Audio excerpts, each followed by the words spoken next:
Praise the Lord. கர்த்தருடைய பரிசுத்த நாமத்துக்கு மகிமையுண்டாதாக. கர்த்தர் நல்லவர், இந்நாள் வரையிலும் நம்மளை கண்மணி போல பாதுகாத்து தாங்கி தேற்றி அற்புதமும் அதிசயமாய் நம்மளை வழிநடத்தி வந்தார். கர்த்தருடைய நாமம் மகிமைப்படட்டும்.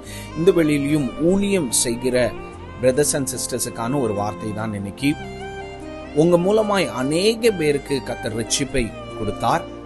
ஆனா என் மூலமாய் அநேக பேருக்கு ரட்சிப்பை கொடுத்தாலும் பிரதர்ஸ் அண்ட் சிஸ்டர்ஸ், எனக்கு ஏன் இந்த ஒரு குறிப்பிட்ட ஒரு விஷயத்துல எனக்கு ஒரு ஆதாயம் இல்லை, எனக்கு சோர்வு தான் அதிகமாய் காணப்படுதுன்னு சொல்லி கொண்டிருக்கிற பிரதர்ஸ் அண்ட் சிஸ்டர்ஸுக்கான ஒரு வார்த்தை இது.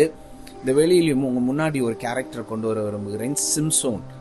நீங்க நியாயாதிபதிகள் 15ஆம் அதிகாரம் 15வது வசனத்திலிருந்து 20வது வசனம் வரைக்கும் வீடுகளில் வாசித்து பாருங்க. அங்க என்ன நடக்குதுன்னா, 1000 பெலிஸ்தேயரை தேவ ஆவியானுடைய பலத்தை கொண்டு சிம்சோன் கொன்று குவித்தான்.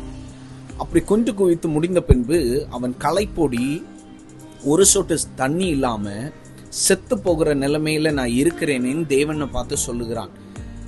தேவா, என் மூலமா இவ்வளோ பெரிய ரட்சிப்பை தேவன் செய்தீங்களே, ஆனா எனக்கு ஒரு சொட்டு தண்ணி இல்லாம இப்ப நான் செத்து போகிற நிலைமையில இருக்கிறேனே, என்ன செத்து போக விட்டுருவீரோ அப்படின்னு புலம்புற சூழ்நிலை. நல்லா புரிஞ்சுக்கோங்க பிரதர்ஸ் அண்ட் சிஸ்டர்ஸ், உங்க மூலமாய் அநேக ஜனங்களுக்கு ரட்சிப்பை கர்த்தர் கொண்டு வந்தாங்களே, அப்ப எப்படி உங்களை கைவிடுவா?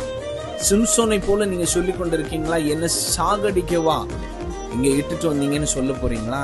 என்னை சாகடிக்கவா இங்க கூப்பிட்டு வந்தீங்கன்னு சொல்ல போறீங்களா? வேண்டாம், அப்படி சொல்லாதுங்க.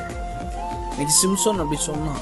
ஆனா சொன்னாலும் தேவன் அந்த தருணத்துல அவரு பக்க பலமாய் சிம்சோனுக்கு அவன் தண்ணி கிடைக்குமான்னு ஏங்கி கொண்டிருந்த தருணத்துல அந்த பள்ளத்தாக்க அவனுக்கு நீரூற்றாய் மாற்றி அவன் அவ்வளவு குடித்து தீரும் மட்டும் மறுபடியும் அவனுக்குள்ள ஒரு ஜீவன் உண்டாகிறது வரைக்கும் அவன் குடிக்கத்தக்கதாய் கர்த்தர் ஒரு பெரிய ஒரு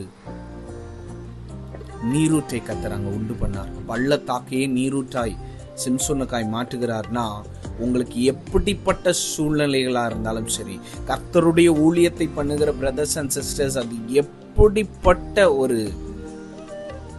சூழ்நிலையா இருந்தாலும் சரி, அது உங்களுக்கு கர்த்தர் முடிய பண்ணுவார்.